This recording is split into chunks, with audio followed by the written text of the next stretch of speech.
தேவனுக்கே மகிமை உண்டாவதாக. இன்றைய தியானம், கர்த்தரை அண்டிக் கொள்ளுங்கள். கர்த்தரை அண்டிக் கொள்ளுகிறவர்கள் பாக்கியவான்கள். சங்கீதம் 2:12. குமாரன் கோபம் கொள்ளாமலும் நீங்கள் வழியிலே அழியாமல் இருக்கும்படிக்கு அவரை முத்தம் செய்யுங்கள். கொஞ்ச காலத்தில் அவருடைய கோபம் பற்றி எரியும். அவரை அண்டிக் கொள்ளுகிற யாவரும் பாக்கியவான்கள். அண்டிக் கொள்வது என்றால் பேச்சுவாக்கில் ஒட்டி கொள்ளுவதில் கூட என்று அர்த்தத்தை நாம் எடுத்துக்கொள்ளலாம். கர்த்தரை அண்டிக் கொள்ளுகிறவர்கள் பாக்கியவான்கள். கர்த்தரை அண்டிக் கொள்ளுகிறவர்கள் நலமானது. வேதம் சொல்லுகிறது, எனக்கோ தேவனை அண்டிக் கொண்டிருப்பதே நலம். உமது கிரியைகள் எல்லாம் சொல்லி வரும்படி கர்த்தராகிய ஆண்டவர் மேல் என் நம்பிக்கையை வைத்திருக்கிறேன். சங்கீதம் 73, 27, 28.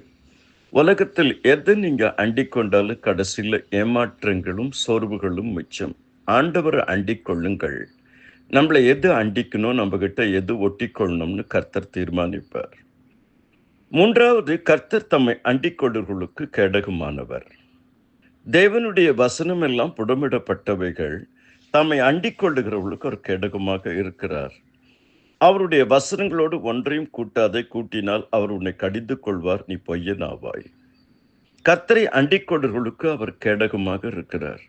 அதனால்தான் கர்த்தர் ஆபிரகாமை பார்த்து சொன்னார், ஆபிரகாமே, நீ பயப்படாதே, நான் உனக்கு கேடகமும் மகா பெரிய பலனுமாய் இருக்கிறேன் என்று. ஆதியாகமம் 15:1. கர்த்தரை அண்டிக் கொண்டிருந்த ஜனங்கள். லூக்கா 19:47, 48. இயேசு நாள்தோறும் தேவாலயத்தில் உபதேசம் பண்ணி கொண்டிருந்தார். பிரதான ஆசாரியரும் வேதபாரகரும் ஜனத்தின் மூப்பரும் அவரை கொலை செய்ய வகை தேடியும் ஜனங்கள் எல்லோரும் அவருக்கு செவி கொடுத்து அவர் அண்டிக் கொண்டிருந்தபடியால் அதை இன்னபடி செய்யலாம் என்று வகை காணாதிருந்தார்கள். கர்த்தரை அண்டிக் கொள்ளுங்கள். கர்த்தரை அண்டிக் கொள்ளுவதுதான் வாழ்க்கையில் பாக்கியம், நலம், பாதுகாவல், நலம். கர்த்தருக்கு அருமையானவர்களே, கர்த்தரை நாம் அண்டிக் கொள்ளும் பொழுது விக்னங்கள் கடந்து போகுமா? அதனால்தான் தாவீது சொல்லுகிறார், எனக்கு இறங்கும் தேவனே, எனக்கு இறங்கும். உம்மை என் ஆத்துமா அண்டிக் கொள்ளுகிறது. விக்னங்கள் கடந்து போகும் மட்டும் உமது சட்டைகள் நிழலே வந்து அடைவேன். கர்த்தர் எனக்காக யாவையும் செய்து முடிப்பார். பரலோகத்தின் தேவனானவர் காரியத்தை கைகூடி வரப்பண்ணுவார். கர்த்தருடைய கிருபைகள் அனைவரோடு இருப்பதாக. ஆமேன், ஆமேன்.